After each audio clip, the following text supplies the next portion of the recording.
या देवी सर्वभूतेषु माँ दुर्गा रूपेण संस्थिता। नमस्तस्यै नमस्तस्यै नमस्तस्यै नमो नमः। ओम द्रुम दुर्गाय नमः। आप सभी को चैत्र नवरात्रि के दूसरे दिन की हार्दिक शुभकामनाएं। माँ भगवती दुर्गा सदैव अपनी कृपा आप पर बनाए रखें। आज है 20 मार्च 2026, दिन है शुक्रवार और आज चैत्र नवरात्रि का दूसरा दिन है। चैत्र नवरात्रि के दूसरे दिन माँ भगवती दुर्गा के दूसरे स्वरूप माँ ब्रह्मचारिणी की पूजा हम करते हैं। तो माँ ब्रह्मचारिणी की पूजा विधि वीडियो चैनल पर अपलोड है, आप लोग देख सकते हैं। और नवरात्रि के दूसरे दिन आप सुनेंगे दुर्गा सप्तशती का दूसरा और तीसरा अध्याय। लेकिन उससे पहले आप सुनेंगे कवच, अर्गला और कीलक, क्योंकि कवच, अर्गला और कीलक के बिना पाठ का संपूर्ण फल आपको नहीं मिलता है। और इसीलिए प्रतिदिन के अध्याय से पहले हमें कवच, अर्गला और कीलक पढ़ना है। फिर उसके बाद अध्याय का पाठ करेंगे, फिर आरती और क्षमा प्रार्थना।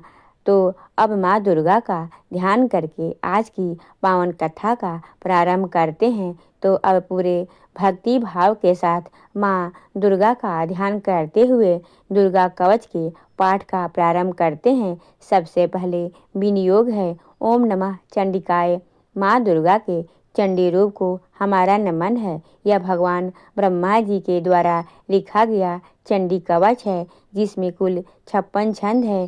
चामुंडा देवता, दिग्गम देवता, जगदम्बा माता इत्यादि का ध्यान करके हम इस दुर्गा सप्तशती के पाठ का प्रारंभ कर रहे हैं। मार्कंडेय जी पितामह ब्रह्मा जी से कह रहे हैं कि हे भगवान ब्रह्मा, जो इस विश्व में गोपनीय है वह रहस्यपूर्ण है तथा जो सभी की रक्षा करता है और हमें अधर्म से बचाता है, साथ ही जिसे आपने अभी तक किसी को दिखाया भी नहीं है, ऐसा कोई साधन या उपाय मुझे बताइए। मार्कंडेय जी के इस प्रश्न पर भगवान ब्रह्मा कहते हैं कि उस साधन का नाम तो देवी कवच ही है, जो इस विश्व में अत्यधिक गोपनीय है। वह देवी कवच सभी को कल्याण करने वाला, पवित्रता और पुण्य देने वाला है। आपको इसी का ही जाप करना चाहिए, इससे ही आपका उद्धार होगा।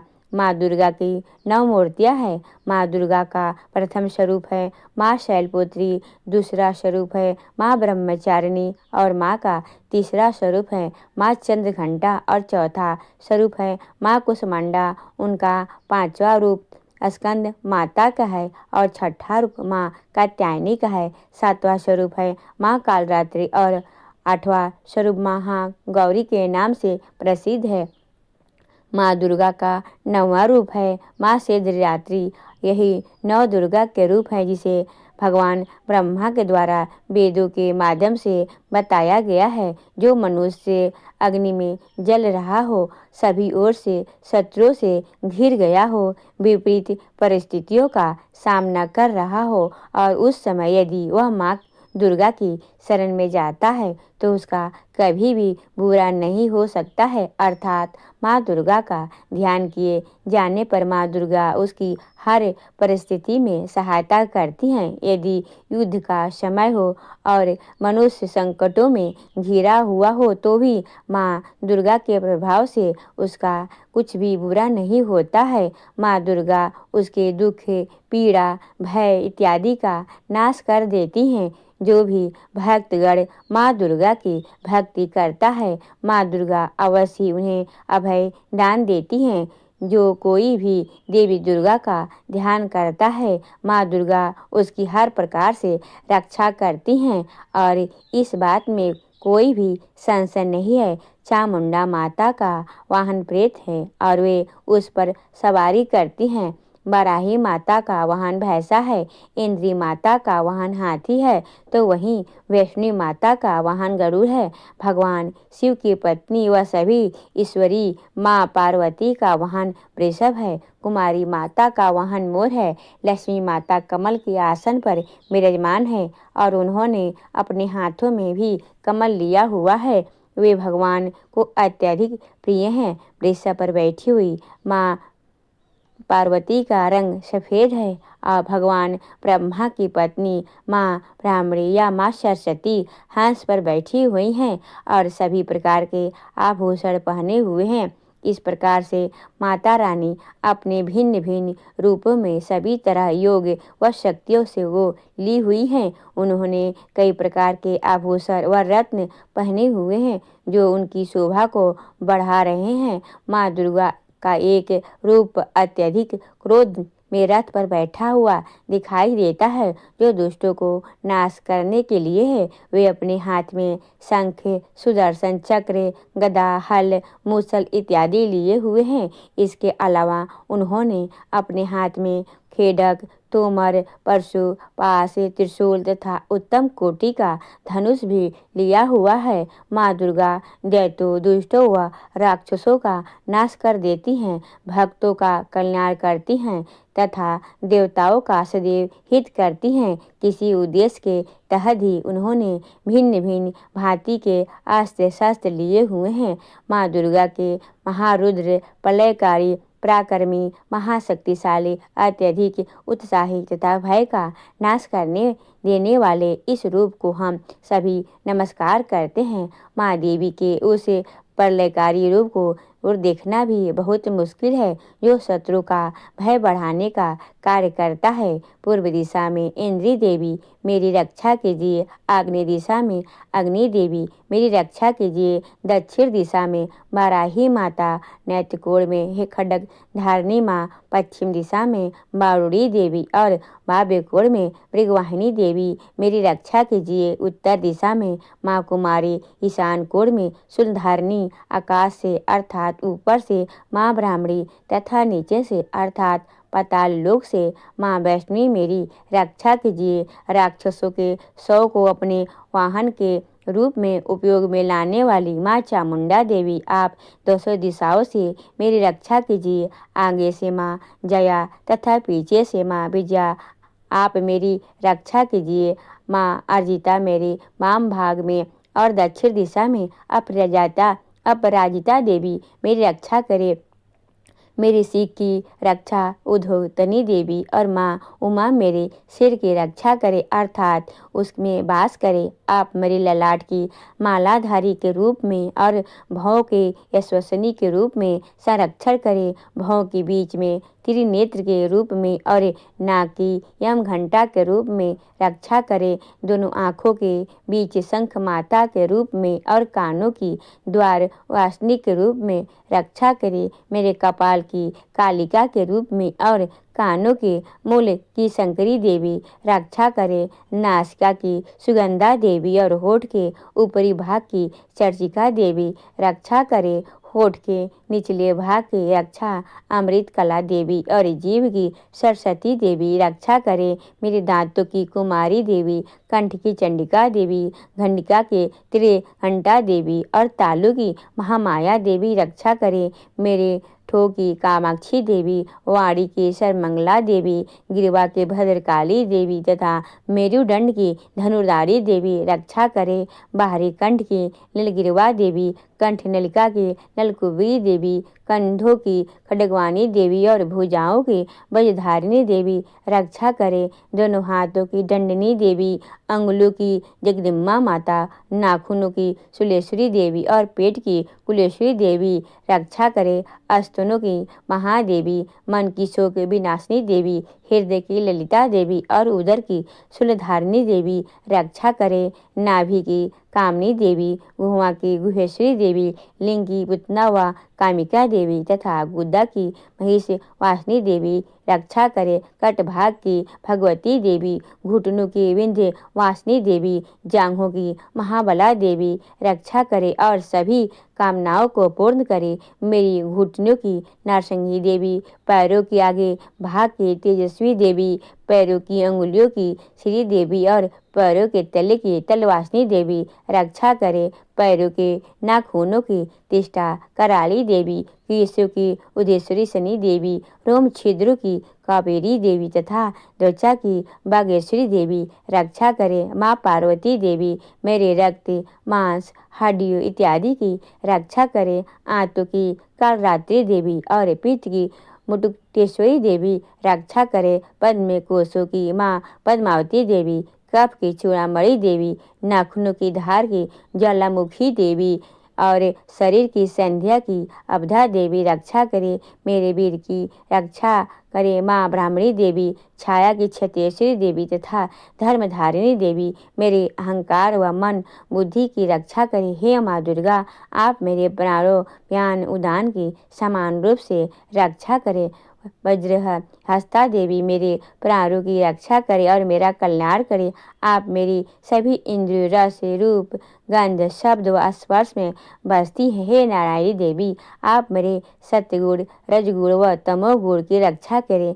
मेरे आयु की वाराही देवी, वैष्णो देवी, धर्म की यश व कीर्ति की लक्ष्मी देवी तथा धन व विद्या की चक्रवर्ती देवी रक्षा करे। इंदिरा देवी मेरे गोत्र की चंडी देवी, मेरे पशु की महालक्ष्मी देवी, मेरे पुत्र और भैरवी देवी मेरी पत्नी की रक्षा करे।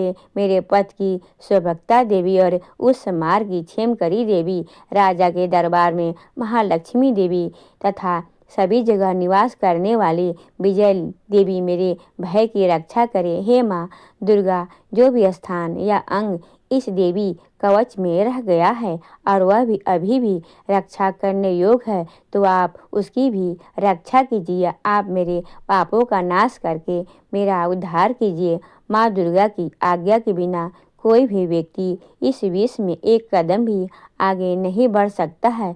हम यदि कहीं भी जा रहे हैं तो हमें अवश्य इस देवी कवच का पाठ करना चाहिए और उसके बाद ही प्रस्थान करना चाहिए। इस दुर्गा रक्षा कवच के पाठ से हमें हर जगह लाभ व सफलता मिलती है और हमारे सभी काम बन जाते हैं।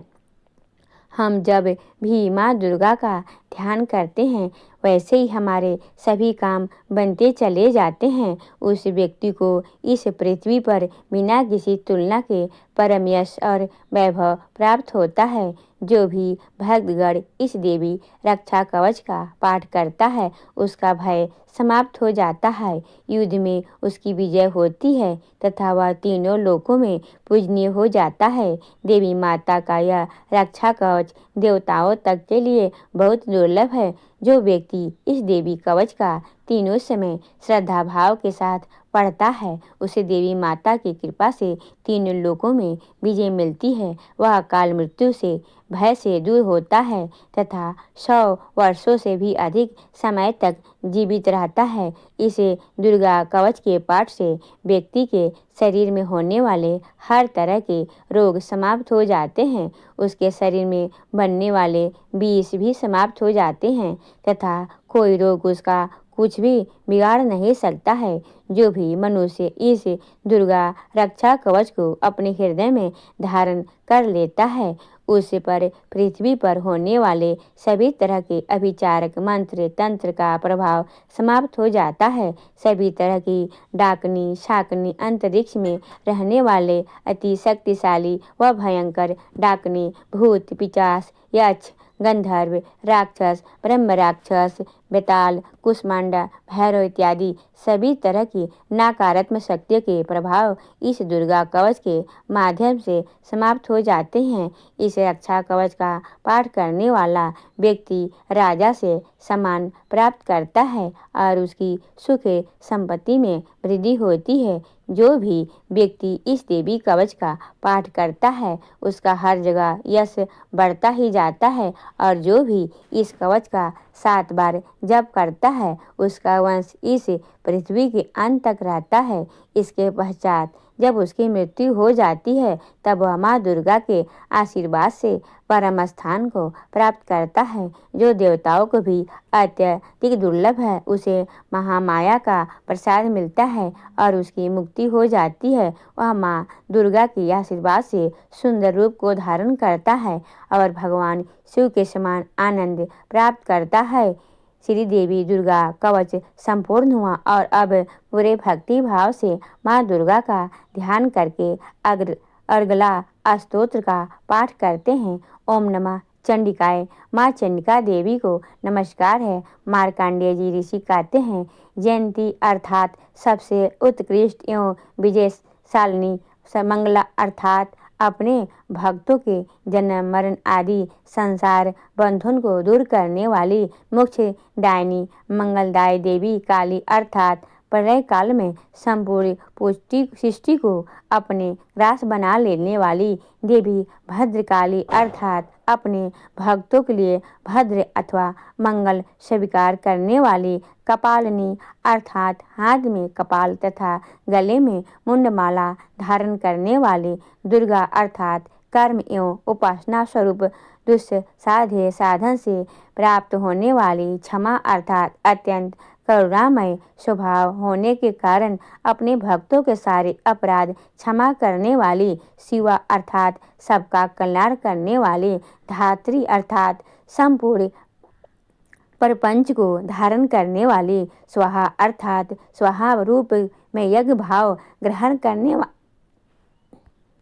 ग्रहण करने देवताओं का पोषण करने वाली और स्वधा अर्थात स्वधा रूप में श्राद्ध और तर्पण को स्वीकार करके पितरों का पोषण करने वाली इन नामों से प्रसिद्ध है। जगदम्बे, हे जगदम्बे, तुम्हें मेरा नमस्कार है।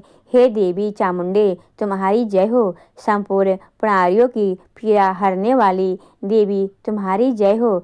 सब में व्याप्त रहने वाली देवी तुम्हारी जय हो। हे कालरात्रि, तुम्हें नमस्कार है। मधु और कैटभ को मारने वाली तथा ब्रह्मा जी को वरदान देने वाली तुम्हें नमस्कार है। तुम मुझे रूप दो, जय दो, यश दो और काम क्रोध आदि शत्रुओं का नाश करो। महिषासुर का नाश करने वाली तथा भक्तों को सुख देने वाली हे देवी, तुम्हें नमस्कार है। तुम रूप दो, जय दो, यश दो और काम क्रोध आदि शत्रुओं का नाश करो। रक्त बीज का वध और चंडमुंड का विनाश करने वाली हे देवी, तुम रूप दो, जय दो, यश दो और क्रोध आदि शत्रुओं का नाश करके तुम शुभ और निशुभ तथा धूमलोचन का मर्दन करने वाली हे देवी, तुम रूप दो, जय दो, यश दो और काम क्रोध आदि शत्रुओं का नाश करो। सबके द्वारा वंदित युगल चरणों वाली तथा संपूर्ण सौभाग्य प्रदान करने वाली हे देवी, तुम रूप दो, जय दो, यश दो और काम क्रोध आदि शत्रुओं का नाश करो। हे देवी, तुम्हारे रूप और चरित्र अचिंत्य हैं। तुम समस्त शत्रुओं का विनाश करने वाली हो।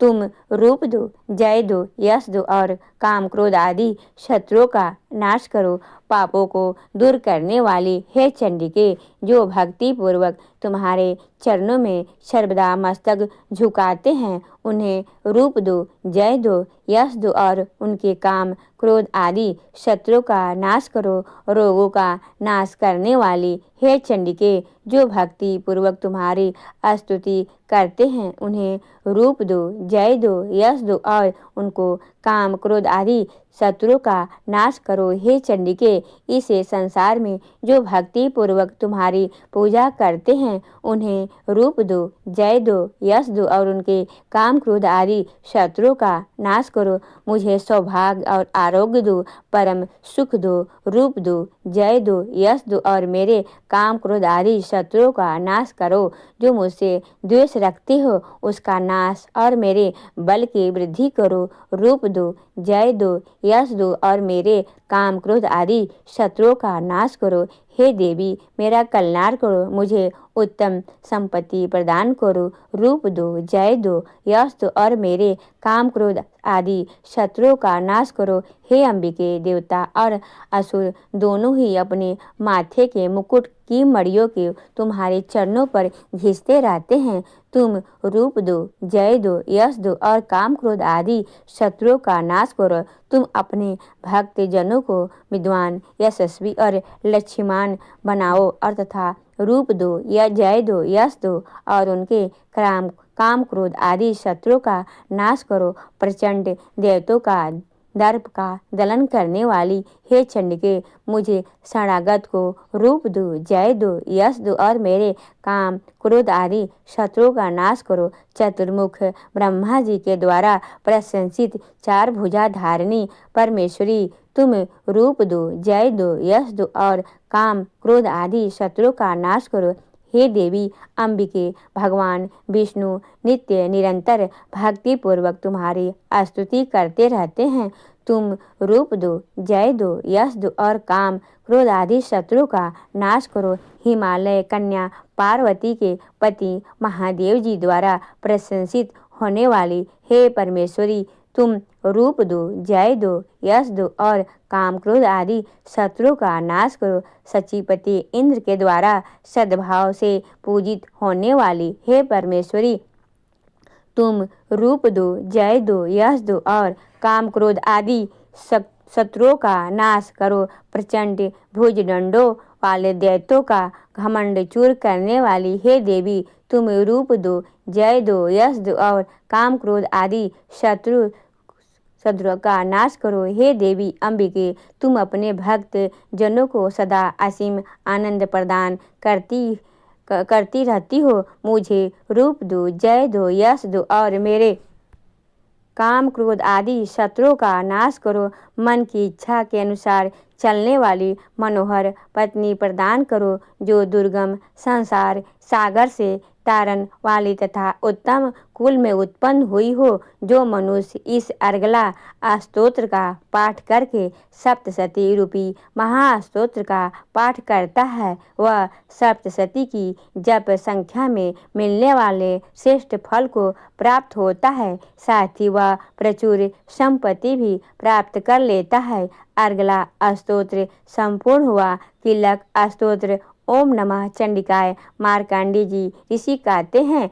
चंडिका देवी को नमस्कार है। विशुद्ध ज्ञान ही जिनका शरीर है, तीनों वेद ही जिनके तीनों दिव्य नेत्र हैं और जो कल्याण प्राप्ति के हेतु हैं तथा अपने मस्तक पर अर्धचंद्र का मुकुट धारण करते हैं, उन भगवान शिव को नमस्कार है। मंत्रों का जो अभिकीलक है, अर्थात मंत्रों की सिद्धि में बिंदु उपस्थित करने वाले साप रूपी किलक का जो निर्वाण करने वाला है, उस सप्त सती स्तोत्र को संपूर्ण रूप से जानना चाहिए और जानकर उसकी उपासना करनी चाहिए। यद्यपि सप्तशती के अतिरिक्त अन्य मंत्रों के जप में भी जो निरंतर लगा रहता है, वह भी कल्याण का भागी होता है। उसके भी उच्चाटन आदि कर्म सिद्ध होते हैं तथा उसे भी समस्त दुर्लभ वस्तु की प्राप्ति हो जाती है। तथापि अन्य मंत्रों का जाप न करके केवल इस सप्तशती नामक जो स्तोत्र से ही देवी की स्तुति करते हैं, उन्हें स्तुति मात्र से ही सच्चिदानंद स्वरूपणी देवी सिद्ध हो जाती हैं। उन्हें अपने कार्य की सिद्धि के लिए मंत्र, औषधि तथा अन्य किसी साधन के उपयोग की आवश्यकता नहीं रहती। बिना जप के ही उनके उच्चाटन आदि समस्त अभिचारिणी कर्म सिद्ध हो जाते हैं। इतना ही नहीं, उनकी संपूर्ण अभीष्ट वस्तुएं भी सिद्ध हो जाती है। लोगों के मन में यह शंका थी कि जब केवल सप्तशती की उपासना से अथवा सप्तशती को छोड़कर अन्य मंत्रों की उपासना से भी सामान्य रूप से सब कार्य सिद्ध होते हैं, तब इनमें श्रेष्ठ कौन सा साधन है। लोगों की इस शंका को सामने रखकर भगवान शंकर ने अपने पास आए हुए जिज्ञासुओं को समझाया कि यह सप्तशती नामक संपूर्ण स्तोत्र ही सर्वश्रेष्ठ एवं कल्याणमय है। तदंतर भगवती चंडिका के सप्तशती नामक स्तोत्र को महादेव जी ने गुप्त कर दिया। सप्तशती के पाठ से जो पुण्य प्राप्त होता है, उसकी कभी समाप्ति नहीं होती, परंतु अन्य मंत्रों के जप से उत्पन्न पुण्यों की समाप्ति हो जाती है। अतः भगवान शिव ने अन्य मंत्रों की अपेक्षा जो सप्तशती की श्रेष्ठता का निर्णय लिया, उसे यथार्थी जानना चाहिए। अन्य मंत्रों का जप करने वाला पुरुष भी यदि सप्तशती के स्तोत्र और जप का अनुष्ठान कर ले, तो वह भी पूर्ण रूप से ही कल्याण का भागी होता है।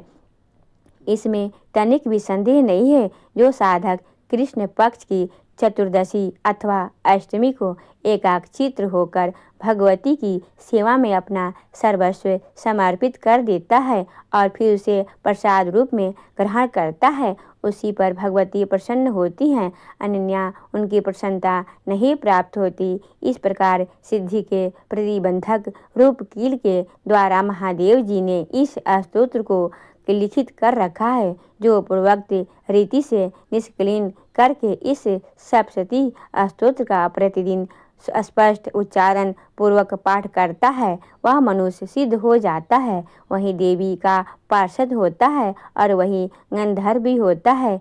सर्वत्र विचरते रहते पर भी इस संसार में उन्हें कहीं भी भय नहीं होता, वह मृत्यु के वश में नहीं पड़ता तथा देह त्यागने के बाद वह मोक्ष प्राप्त कर लेता है। अतः कीलन को जानकर उसका परिहार करके ही सप्तशती का पाठ प्रारंभ करें। जो ऐसा नहीं करता उसका नाश हो जाता है।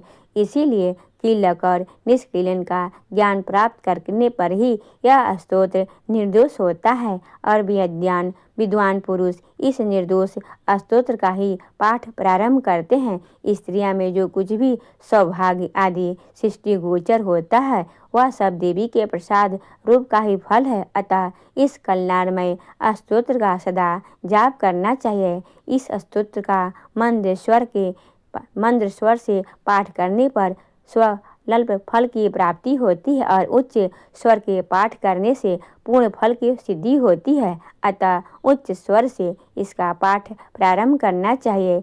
जिनके प्रसाद से ऐश्वर्य, सौभाग्य, आरोग्य, संपत्ति, शत्रु नाश तथा परम मोक्ष की भी सिद्धि होती है, उस कल्याणमयी जगदम्बा की स्तुति मनुष्य क्यों नहीं करते। कीलक स्तोत्र संपूर्ण हुआ। दुर्गा सप्तशती का दूसरा और तीसरा अध्याय और दूसरे अध्याय में देवताओं के तेज से देवी का प्रादुर्भाव और महिषासुर की सेना के वध के बारे में वर्णन किया गया है। ऋषि कहते हैं, पूर्व काल में देवताओं और असुरों में पूरे 100 वर्षों तक घोर तप संग्राम हुआ था।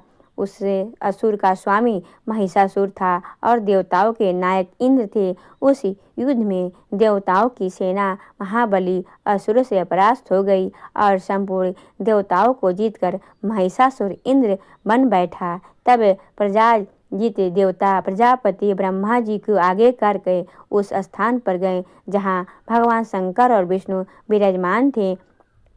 देवताओं ने महिषासुर के पराक्रम तथा अपनी पराजय का यथावत वृत्तांत उन द्वेषुरों से विस्तार पूर्वक कह सुनाया। वे बोले, हे भगवान, महिषासुर सूर्य, इंद्र, अग्नि, वायु, चंद्रमा, यम, वरुण तथा अन्य देवताओं के भी अधिकार छीनकर स्वयं ही उसका अधिष्ठाता बन बैठा है। उनका उस दुरात्मा महेश ने समस्त देवताओं को स्वर्ग से निकाल दिया है। अब वे मनुष्यों की भांति पृथ्वी पर विचरण करते हैं। दैत्यों की यह सारी करतूतें हमने आप लोगों से कह सुनाई है और अब हम आपकी शरण में आए हैं। इसके वध का कोई उपाय सोचिए। तब इस प्रकार देवताओं के वचन सुनकर भगवान विष्णु और शिव ने दैत्यों पर बड़ा क्रोध किया। उनकी भवें तन गई और मुंह टेढ़ा हो गया। तब अत्यंत कोप से भरे हुए चक्रपाणी श्री विष्णु के मुख से एक महान तेज प्रकट हुआ। इसी प्रकार ब्रह्मा, शंकर तथा इंद्र आदि अन्य देवताओं के शरीर से भी बड़ा भारी तेज निकला और सब मिलकर एक हो गया। महान तेज का यह पुंज ज्वालामयमान पर्वत सा जान पड़ा। देवताओं ने देखा, वहाँ उसकी ज्वालाएं संपूर्ण दिशा में व्याप्त हो रही थी। संपूर्ण देवताओं के शरीर से प्रकट हुए उस तेज को कहीं तुलना नहीं थी। एकत्रित होने पर वह एक नारी के रूप में परिणत हो गया और अपने प्रकाश से तीनों लोकों में व्याप्त जान पड़ा। भगवान शंकर का जो तेज था, उस तेज की देवी का मुख प्रकट हुआ। यमराज के तेज से उसके सिर में बाल निकल आए। श्री विष्णु भगवान के तेज से उसकी भुजाएं उत्पन्न हुई। चंद्रमा के तेज से दोनों स्तनों का और इंद्र के तेज से मध्य भाग अर्थात कटिबंध प्रदेश का प्रादुर्भाव हुआ। वरुण के तेज से जंघा, पिंगली और पृथ्वी के तेज से नितंब भाग निकला। प्रकट हुआ। ब्रह्मा के तेज से दोनों चरण और सूर्य के तेज से उनकी अंगुलियां हुई। वसु के तेज से हाथों की अंगुलियां और कुबेर के तेज से नासिका प्रकट हुई। उस देवी के दांत प्रजापति के तेज से और तीनों नेत्र अग्नि के तेज से प्रकट हुए। उसकी भवें संध्या के और कान वायु के तेज से उत्पन्न हुए थे। इसी प्रकार अन्य देवताओं के तेज से भी उस कल्याणमयी देवी का आविर्भाव हुआ। तदंतर समस्त देवताओं के तेज पुंज से प्रकट हुई देवी को देखकर महिषासुर के सताए हुए देवता बहुत प्रसन्न हुए। पिनाकधारी भगवान शंकर ने अपने शूल से एक शूल निकालकर उन्हें दिया। फिर भगवान विष्णु ने भी अपने चक्र से चक्र उत्पन्न करके देवी भगवती को अर्पित किया। वरुण ने भी शंख भेंट किया। अग्नि ने भी उन्हें शक्ति दी और वायु ने भी धनुष तथा बाण से भरे हुए 2 तरकस प्रदान किए। सहस्त्र नेत्र वाले देवराज इंद्र ने अपने वज्र से वज्र उत्पन्न कर दिया और एवरावत हाथी से उतारकर एक घंटा भी प्रदान किया। यमराज ने कालदंड से दंड, वरुण ने पास, प्रजापति ने स्फटिक काक्ष की माला तथा ब्रह्मा जी ने कमंडलू भेंट किया। सूर्य ने देवी के समस्त रोमकूपों में अपनी किरणें का तेज भर दिया और काल ने उन्हें चमकती हुई ढाल और तलवार दी। क्षर समुद्र के उज्ज्वल हार तथा कभी जीर्ण न होने वाले 2 दिव्य वस्त्र भेंट किए गए। साथ ही उन्होंने दिव्य चूड़ामणि, 2 कुंडल, कड़े, उज्ज्वल अर्धचंद्र, सब बाहुलों के लिए केयूर, दोनों चरणों के लिए निर्मल निपुर, गले की सुंदर हंसली और सब अंगुलियों में पहनने के लिए रत्नों से बनी अंगूठियां भी दी। और विश्वकर्मा ने उन्हें अत्यंत निर्मल फरसा भेंट किया। साथ ही अनेक प्रकार के अस्त्र और शस्त्र और अभेद कवच भी दिए। इसके लिए शिवा मस्तक और वक्ष स्थल पर धारण करने के लिए कभी ना घूमने वाले कमलों की मालाएं दी। जलाधि ने उन्हें सुंदर कमल का फूल भेंट किया। हिमालय ने उन्हें सवारी के लिए सिंह तथा भांति भांति के रत्न समर्पित किए। धनाध्यक्ष कुबेर ने मधु से भरा पान पात्र दिया तथा संपूर्ण नागों के द्वारा राजा शेष ने भी, जो इस पृथ्वी को धारण करते हैं, उन्हें बहुमूल्य मणियों से विभूषित नागहार भेंट दिया। इस प्रकार अन्य देवताओं ने भी आभूषण और अस्त्र शस्त्र देकर देवी का सम्मान किया। तत्पश्चात उन्होंने बारंबार अट्ठास पूर्वक उच्च स्वर में गर्जना की। उनके भयंकर नाद से संपूर्ण आकाश गूंज उठा। देवी का वह अत्यंत उच्च स्वर से किया हुआ सिंहनाद कहीं समाका आकाश उसके सामने लघु प्रतीत होने लगा।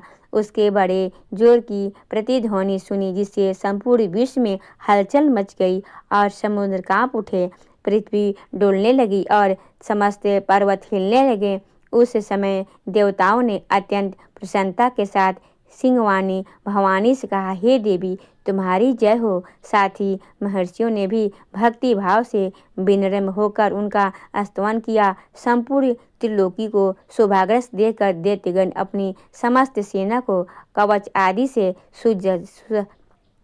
सुसज्जित करके हाथों में हथियार ले सहसा ही उठकर खड़े हो गए। उस समय महिषासुर ने बड़े क्रोध से आकर कहा, यह क्या हो रहा है? फिर यह संपूर्ण असुरों से घिरकर उस सिंहनाद की ओर लक्ष्य करके दौड़ा और आगे पहुंचकर उन्होंने देवी को ओर देखा, जो अपनी प्रभा से तीनों लोकों को प्रकाशित कर रही थी। उनके चरणों के भार से पृथ्वी दबी जा रही थी, माथे के मुकुट से आकाश में रेखा से खींच रही थी तथा वह अपने धनुष की डंकार से सातों पाताल के क्षुब्ध किए देती थी। देवी अपने हजारों भुजाओं से संपूर्ण दिशाओं को आच्छादित करके खड़ी थी। तदंतर उनके साथ दैत्यों का युद्ध छिड़ गया और नाना प्रकार के अस्त्र शस्त्र के प्रभाव से संपूर्ण दिशाएं उद्भासित होने लगी। चतुर नामक महान असुर महिषासुर का सेना नायक था। वह देवी के साथ युद्ध करने लगा और अन्य दैत्यों की चतुरंगी सेना साथ लेकर चामर भी लड़ने लगा। 60,000 रथियों के साथ आकर उद्रग नामक महादेव ने नोहा लिया। 1 करोड़ रथनियों के साथ लेकर महाहनु नामक दैत्य युद्ध करने लगे, जिसके रोएं तलवार के समान तीखे थे। वह असीलोमा नाम का महादैत्य 5 करोड़ रथी सैनिकों सहित युद्ध में 60 लाख रथियों से घिरा हुआ बाष्कल नामक दैत्य भी उसी युद्ध भूमि में लड़ने लगा। परिवारित नामक राक्षस हाथी सवार हो और घुड़सवार के अनेक दलों तथा 1 करोड़ रथनियों की सेना लेकर युद्ध करने लगा। बिडाल नामक दैत्य 5 अरब रथनियों से घिर कर लोहा लेना लगा। इनके अतिरिक्त और भी हजारों महादैत्य रथ, हाथी और घोड़ों की सेना साथ साथ लेकर महादेवी के साथ युद्ध करने लगे और स्वयं महिषासुर उस रणभूमि में कोटि कोटि सहस्त्र रथ, हाथी और घोड़े की सेना से घिरा हुआ खड़ा था। वह दैत्य देवी के साथ तोमर, भिंदीबाल, शक्ति, मूसल, खड्ग, परशु और पटिश आदि शस्त्र अस्त्रों के प्रहार करते हुए युद्ध कर रहे थे। कुछ दैत्यों ने उन पर शक्ति का प्रहार भी किया, कुछ लोगों के पास फेंकी तथा कुछ दूसरे दैत्यों ने खड्ग प्रहार करके देवी को मार डालने की उद्योग किया। तब देवी ने भी क्रोध में आकर खेल खेल में ही अपने अस्त्र शस्त्र की वर्षा करके दैत्यों के वे समस्त अस्त्र शस्त्र काट डाले। उनके मुख पर परिश्रम या थकावट का रंच मात्र भी चिन्ह नहीं था। देवता और ऋषि उनकी स्तुति करते थे और वे भगवती परमेश्वरी दैत्यों के शरीरों पर अस्त्र शस्त्रों की वर्षा कर रही थी। देवी का वाहन सिंह भी क्रोध में आकर गर्दन के बालों को हिलाता हुआ असुरों की सेना में इस प्रकार विचरने लगा, मानो बनों में दावानल फैला रहा हो। रणभूमि में दैत्यों के साथ युद्ध करती हुई अंबिका देवी ने जितने निस्वान छोड़े वे सभी तत्काल सैकड़ों हजारों गणों के रूप में प्रकट हो गए और परशु, भिंडी भाल, खड्ग तथा पटिश आदि शस्त्रों द्वारा असुरों का सामना करने लगे।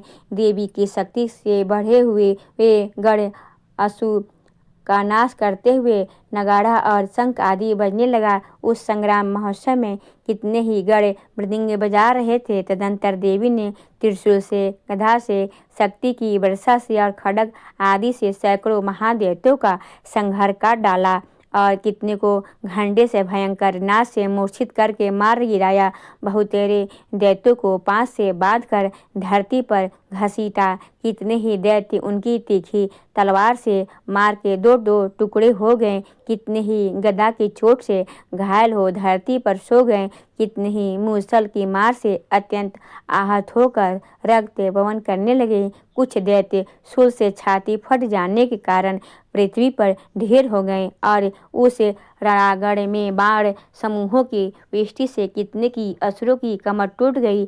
बाज की तरह झपटने वाली देवी पीड़क दैत्यगण अपने प्राणों से हाथ धोने लगे। किन्हीं की वाहें छिन्न भिन्न हो गई, कितने की गर्दनें कट गई, कितने की दैत्यों के मस्तक कट कट कर गिरने लगे और कुछ लोगों के शरीर मध्य भाग से ही विदीर्ण हो गए। कितने ही महादेवते जांघें कट जाने पर से पृथ्वी पर गिर पड़े।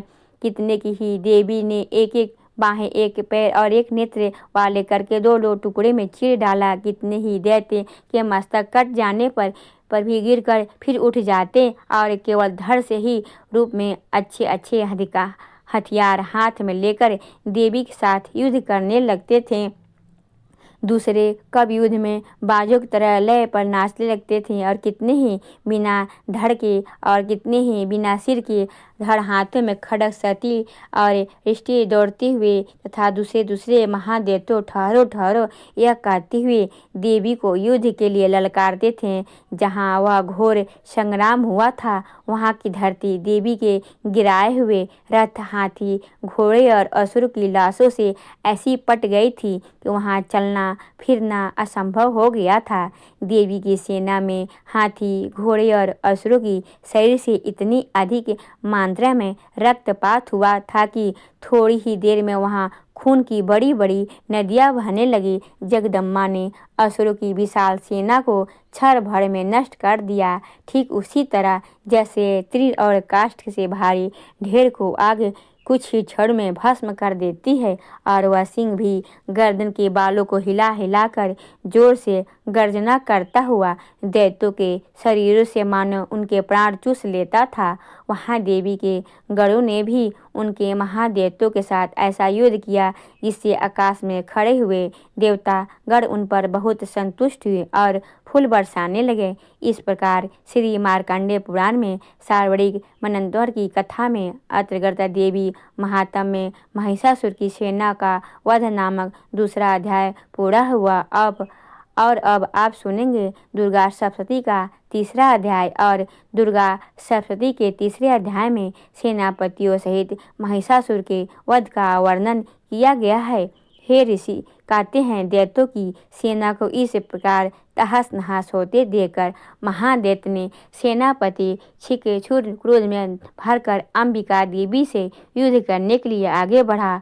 वह असुर रणभूमि में देवी के ऊपर इस प्रकार बाणों की वर्षा करने लगा जैसे बादल मेरुगिरी के शिखर पर पानी की धार बरसा रहा हो। तब देवी ने अपने बाणों से उनके बाण समूह को अन्याय से काटकर उनके घोड़े और सारथी को भी मार डाला। साथ ही उसके धनुष तथा अत्यंत ध्वजा को भी तत्काल काट गिराया। धनुष कट जाने पर उसकी अंगों का अपने बाणों से बीत डाला। धनुष, रथ, घोड़े और सारथी के नष्ट हो जाने पर वह असुर ढाल और तलवार लेकर देवी को दौड़ा। उसने तीखी धार वाली तलवार से सिंह के मस्तक पर चोट करके देवी की भी बाएं भुजा में बड़े वेग से प्रहार किया। ऋषि आगे कहते हैं कि हे राजन, देवी की बाह पर पहुँचते ही वह तलवार टूट गई। फिर तो क्रोध से लाल आंखें करके उस राक्षस ने शूल हाथ में लिया और उसे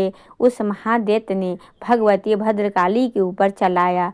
वह शूल आकाश से गिरते ही सूर्यमंडल की भांति अपनी तेज से प्रज्वलित हो उठा। उस शूल को अपनी ओर आते देख ने भी शूल का प्रहार किया। उसने राक्षस के शूल के सैकड़ों टुकड़े हो गए। साथ ही महादैत्य चिकसूर की भी धज्जियाँ उड़ गई और वह अपने प्राणों से हाथ धो बैठा। महिषासुर के सेनापति उस पराक्रमी चतुर के मारे जाने पर देवताओं को पीड़ा देने वाला चमार हाथी पर चढ़कर आया। उसने भी देवी के ऊपर शक्ति का प्रहार किया, किंतु जगदम्बा ने उसे अपने हुंकार से ही आहत एवं निग्रह करके तत्काल पृथ्वी पर गिरा दिया। शक्ति टूटकर गिरी हुई देखकर चामर को बड़ा क्रोध हुआ। तब उसने शूल उठाया, किंतु देवी ने उसे भी अपने बाणों द्वारा काट डाला। इतने में ही देवी का सिंह उछलकर हाथी के मस्तक पर चढ़ बैठा और उस दैत्य के साथ खूब जोर लगाकर बाहुयुद्ध करने लगा। वे दोनों लड़ते लड़ते हाथी से पृथ्वी पर आ गए और अत्यंत क्रोध से भरकर एक दूसरे पर पड़े भयंकर प्रहार करते हुए लड़ने लगे। तदंतर सिंह बड़े वेग से आकाश की ओर उछला और उधर से गिरते समय अपने पंजों की मार से चमार का सिर धड़ से अलग कर दिया। इसी प्रकार उदग्र, विशिला और वृक्ष आदि भी मार खाकर रणभूमि में देवी के हाथों से मारा गया तथा कराल भी दांतों, मुक्कों और थप्पड़ों की चोट से धराशायी हो गया। क्रोध में भरी हुई देवी ने गदा की चोट से उगत कचुम्मन निकाल डाला। भीपाल ने ही वास्कल की तथा वाणों से ताम्र और अंधक को मौत से घाट उतार दिया। तीन नेत्रों वाले परमेश्वरी ने त्रिशूल से उग्राशय, उपग्रीव तथा महाबाहु नाम दैत्य को ही मार डाला और तलवार की चोट से बिडाल के मस्तक को धड़ से काट गिराया। दुर्धर्म और दुर्मुख इन दोनों को भी अपने बाणों से यमलोक भेज दिया। इस प्रकार अपनी सेना का संहार होता देखकर महिषासुर ने भैंसे का रूप धारण करके देवी के गढ़ों को ग्रास देना प्रारंभ किया। किन्नी को थू से मारकर किन्नी के ऊपर खूरों का प्रहार करके किन्नी को पूंछ से चोट पहुंचाकर कुछ को सिंहों से विदर करके कुछ गढ़ों को वेग से किन्नी को सिंहनाद से कुछ को चक्कर देकर और कितने को निश्वास वायु के झोंके से धराशाही कर दिया। इस प्रकार गढ़ों की सेना को गिराकर वह असुर महादेवी के सिंह को मारने के लिए झपटा। इससे जगदम्बा को बड़ा क्रोध हुआ। उधर महापराक्रमी महिषासुर भी क्रोध करके भरकर धरती को खूरे से खोदने लगा तथा अपने सिंहों से ऊंचे ऊंचे पर्वतों को उठाकर फेंकने लगा और गरजने लगा। उसके वेग से चक्कर देने के कारण पृथ्वी क्षुब्ध होकर पटकने लगी और उसकी मूछ से टकराकर समुद्र सब ओर से धरती को डोने लगा। हिलते हुए सिंहों को आघात से विदर्भ होकर बादलों के टुकड़े टुकड़े हो गए। उसके श्वास से प्रचंड वायु वेग से उड़े हुए सैकड़ों पर्वत आकाश से गिरने लगे। इस प्रकार क्रोध से भरे हुए उसे महादैत्य ने अपनी ओर से आते देखकर चंडिका ने उसका वध करने के लिए महान क्रोध किया। उन्होंने पास फेंक कर उस पर महान असुर को बांध दिया। उस महासंग्राम में बंध जाने पर उसने भैंसे का रूप त्याग दिया और तत्काल सिंह के रूप में प्रकट हो गया। उस अवस्था में जगदम्बा जो कि उसका मस्तक काटने के लिए उद्गत हुई थी वह खड्गधारी पुरुष के रूप में दिखाई देने लगा। तब देवी ने तुरंत ही बाणों की वर्षा करके ढाल और तलवार के साथ उस पुरुष को भी मार डाला। इतने में वह महान गजराज के रूप में परिणत हो गया तथा अपनी सूंड से देवी के विशाल सिंह को खींचने और गरजने लगा। खींचते हुए समय देवी ने तलवार से उसकी सूंड काट डाली। तब उस महादैत्य ने पुनः भैंसे का शरीर धारण कर लिया और पहले की भांति चराचर प्राणियों सहित तीनों लोकों को व्याकुल करने लगा। तब क्रोध से भरी हुई जगन माता चंडिका बार बार उद्धम मधु का पान करने लगी और लाल आंखें करके हंसने लगी। उधर वह बल और पराक्रम के मध्य से उन्मुक्त हुआ राक्षस गरजने लगा और अपने सिंहों से चंडी के ऊपर पर्वतों को फेंकने लगा। उस समय देवी अपने बाणों के समूह से उसके फेंके हुए पर्वतों को चूर करती हुई बोली। बोलते समय उनका मुख मधु के मध्य से लाल हो रहा था और बाणी लड़खड़ा रही थी। देवी ने कहा, ओ मूढ़, मैं जब तक मधु पीती हूँ तब तक तू क्षण भर के लिए खूब गरज ले। मेरे हाथ से यही तेरी मृत्यु हो जाने पर अब सीधी देवता भी गर्जना करेंगे। ऋषि कहते हैं, यूँ कहकर देवी उछली और उस महादैत्य के ऊपर चढ़ गई। फिर अपने पैर से उसे दबाकर उन्होंने शूल से उसके कंठ को आघात किया। तब उसके पैर से दबा होने पर भी महिषासुर अपने मुख से दूसरे रूप में बाहर होने लगा। अभी आधे शरीर से ही वह बाहर निकलने लगा। पाया था कि देवी ने अपने प्रभाव से उसे रोक दिया। आधा निकला होने पर भी वह महादैत्य देवी से युद्ध करने लगा। तब देवी ने बहुत बड़ी तलवार से उसका मस्तक काट गिराया। फिर तो हाहाकार करती हुई दैत्यों की सारी सेना भाग गई तथा संपूर्ण देवता अत्यंत प्रसन्न हो गए। देवताओं ने दिव्य महर्षियों के साथ दुर्गा देवी का स्तवन किया। गंधर्व राजगान लगे तथा अप्सराएं नृत्य करने लगे। इसी प्रकार श्री मार्कंडेय पुराण के सर्वारिक मनवंतर की कथा में अंतर्गत देवी महात्म्य में महिषासुर वध नाम का तीसरा अध्याय पूरा हुआ। ओम नमः चंडिकाय। और अब आप सुनेंगे माँ दुर्गा की आरती। ओम जय अम्बे गौरी मैया जय श्यामा गौरी, तुमको निस दिन ध्यावते, तुमको निस दिन ध्यावते, हरि ब्रह्मा शिवरी। ओम जय अम्बे गौरी मांग सिंदूर विराजति, टीको मृद मधिको मैया टीको मृद मधिको, उज्ज्वल से दो नैना चंद्र बदननी को। ओम जय अम्बे गौरी कनक समान कलेवर, रक्तांबर राजे, रक्त पुष्प गले माला कंठन पर साजे। ओम जय अम्बे गौरी के हरि वाहन राजत, खड्ग खपर धारी, सुर नर मुनि जन सेवत, तिनके दुख हारी। ओम जय अम्बे गौरी कनक समान कलेवर, कानन कुंडल शोभित, नासाग्रे मोती कोटि के चंद्र दिवाकर राजत समय ज्योति। ओम जय अम्बे गौरी शुंभ निशुंभ बिनारे महिषासुर घाती। धूम बिलोचन नयना निशिदिन मधुमाती। ओम जय अम्बे गौरी। 64 योनि गावत मंगल नृत्य करत भैरो। बाजत ताल मृदंगा और बाजत डमरू। ओम जय अम्बे गौरी। भुजाचार्यति शोभित खड्ग खपर धारी। मन वांछित फल पावत सेवत नर नारी। ओम जय अम्बे गौरी। कंचन थाल विराजत अगर कपूर बाती। श्रीमाल के तुम राजत कोटि रतन ज्योति। मैया जय अम्बे गौरी। श्री अम्बे जी की आरती जो कोई नर गावे। कहत शिवानंद स्वामी भजत हरि हर स्वामी। मन वांछित फल पावे। ओम जय अम्बे गौरी। मैया जय श्यामा गौरी।